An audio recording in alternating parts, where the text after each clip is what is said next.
Ito na nga pala ang kaganapan ng 18th birthday ni Jasmine. Part 2 ng mini vlog. Hi, it's me, Michi.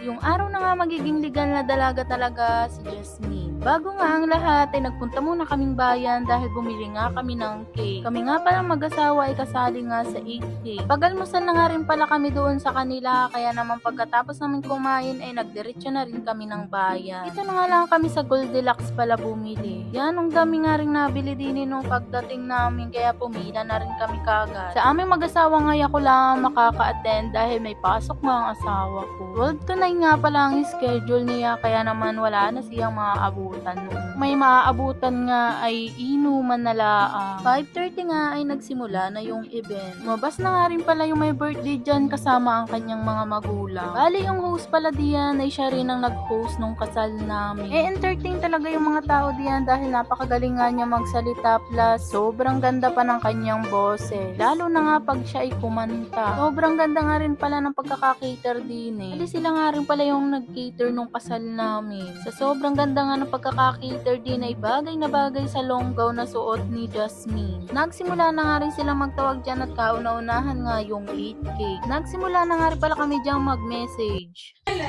Happy birthday, Neng. Sana matupad mo lahat ng pangarap mo. Mag-asawa ka.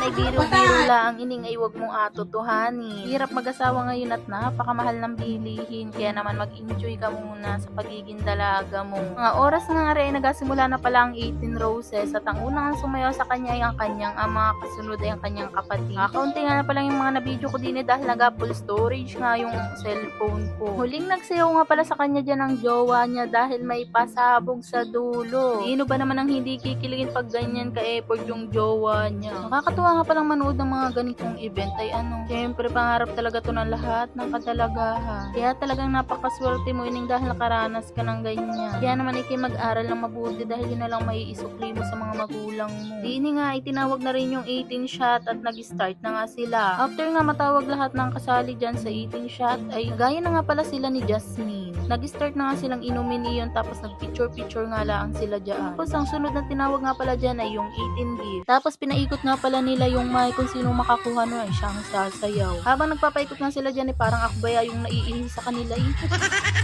Bali ang kauna-unahan nga pala nakakuha ng mic dyan ay yung sister-in-law ko. Man nga kaya nilang arkilahin si Vice Ganda pero dinala naman niya dito yung signature dance ni Vice Ganda. Mga ganyan talaga, hindi talaga magpapatalo ang mga Medrano.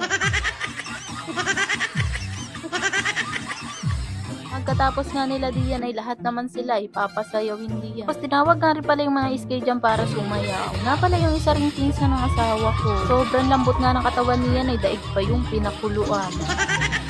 Matatalo mo ngayon sa palakihan ng katawan pero pag sa palambutan ng katawan ay daig pa niyan ang pinakuluan. Siyempre, Medrano din yan. Tapos nag-Brazilian dance pa nga yan. Huwag ka. After nga sumayaw niyan ay wala nang sumunod na sumayaw. Kuy nagkahiyaan na nga ni. After nga niyan ay pinag-message siya man ng may birthday. Ang masasabi ko lang sa iyo ning ay happy birthday ulit. Ingat ka palagi at mag-aral ka ng mabuti. Dahil sa ganung paraan mo pala ang masusuklian yung hirap ng magulang mo at ng mga kapatid mo. Oras pa lang ay nag-blow na siya ng kanyang cake. Tinawag na nga rin pala diyan yung kanyang magulang at kapatid. Picture nga lang din sila diyan tapos na yung event. Pagkatapos nga ng event diyan ay saka naman nagsayawan na rin mga sita. Hanggang dito na lang pala tong video na to. Thank you for watching. See you in my next vlog.